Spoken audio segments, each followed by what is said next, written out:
দলগাঁৱত পৰম্পৰাগত নখোৱা উৎসৱ।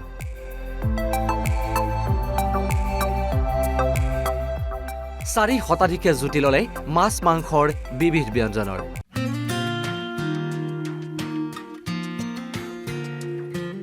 নখোৱা হৈছে অসমীয়া সমাজৰ এক এৰাব নোৱাৰা পৰম্পৰা। আধুনিকতাই সমাজ ব্যৱস্থাৰ বহু পৰম্পৰা গ্ৰাস কৰিলেও দৰং জিলাৰ দলগাঁৱত নখোৱা পৰম্পৰা আজিও অটুট আছে। সমন্বয় ভাতৃত্ববোধ আৰু প্ৰগতিশীল চিন্তাধাৰাৰে দলগাঁও প্ৰগতি সংঘৰ উদ্যোগত আৰু দলগাঁৱৰ বিশিষ্ট সমাজকৰ্মী কুলেন হাজৰিকাৰ সহযোগত অনুষ্ঠিত হৈছে ৭ম বাৰ্ষিক নখোৱা উৎসৱ।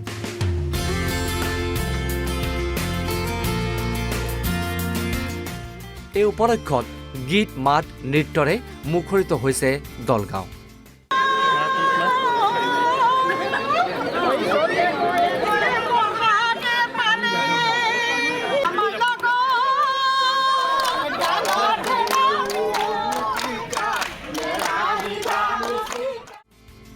দলগাঁও বাৰবাৰী পূজা মণ্ডপত বিগত বৰ্ষৰ দৰে এইবেলিও অঞ্চলটোৰ ৪০০ৰো অধিক গণ্যমান্য লোকে অংশগ্ৰহণ কৰে নখোৱাত। সমাজৰ বিভিন্ন স্তৰৰ জাতি ধৰ্ম বৰ্ণ নিৰ্বিশেষে ভিন্ন স্থানৰ পৰা অহা লোকৰ সমাগমেৰে পুৱাৰে পৰা আৰম্ভ হয় নখোৱা উৎসৱৰ আনন্দ উল্লাস। পুৱাৰে পৰা সকলো ব্যস্ত হৈ পৰে ৰন্ধন প্ৰক্ৰিয়াত।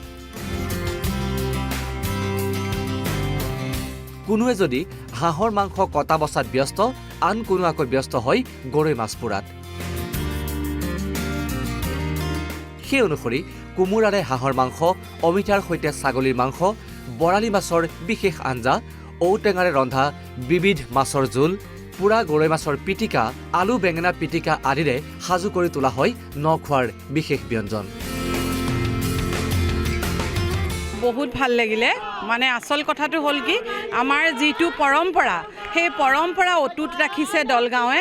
কাৰণ এই পৰম্পৰা আমাৰ গুৰুজনাই যিটো দেখুৱাই গৈছিলে, সম সমাজ, সম সন্মান, আমি আজি একেখন মঞ্চতে একেডাল এনাজৰিৰে বান্ধ খাই জাতি ধৰ্ম বৰ্ণ সকলোৱে ইমান এটা সম্প্ৰীতিৰ আমি বাৰ্তা আজি ৰাইজলৈ দিব পাৰিছোঁ। মই ভাবোঁ দলগাঁৱৰ ৰাইজে যিটো আমাক দেখুৱাইছে আজি নখোৱাৰ জৰিয়তে, এই পৰম্পৰাই ভৱিষ্যতে যদি নতুন প্ৰজন্মই কেতিয়াবা বাট হেৰুৱাই, এই পৰম্পৰাৰ জৰিয়তে তেওঁলোকে ৰাস্তা পাব। নখোৱা ব্যঞ্জন প্ৰকৰণৰ মাজতেই পুৱা ১১ বজাৰ পৰা জ্যেষ্ঠ আৰু কনিষ্ঠসকলৰ মাজত অনুষ্ঠিত হয় এক অন্তৰংগ আলাপ।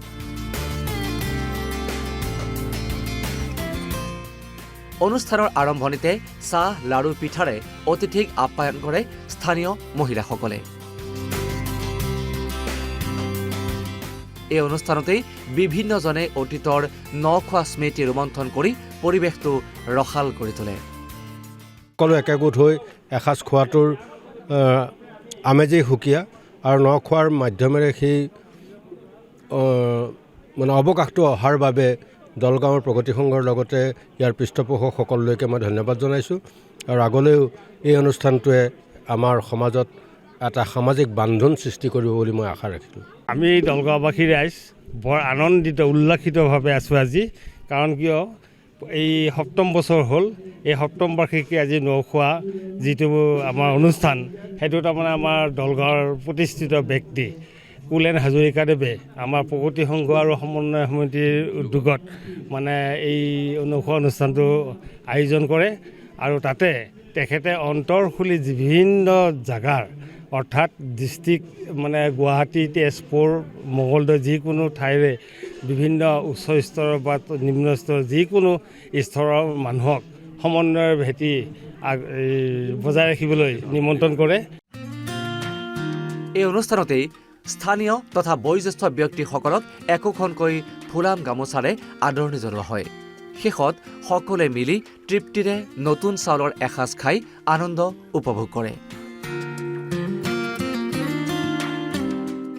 দলগাঁৱৰ পৰা ৰিকি দাস, অসম লাইভ 24।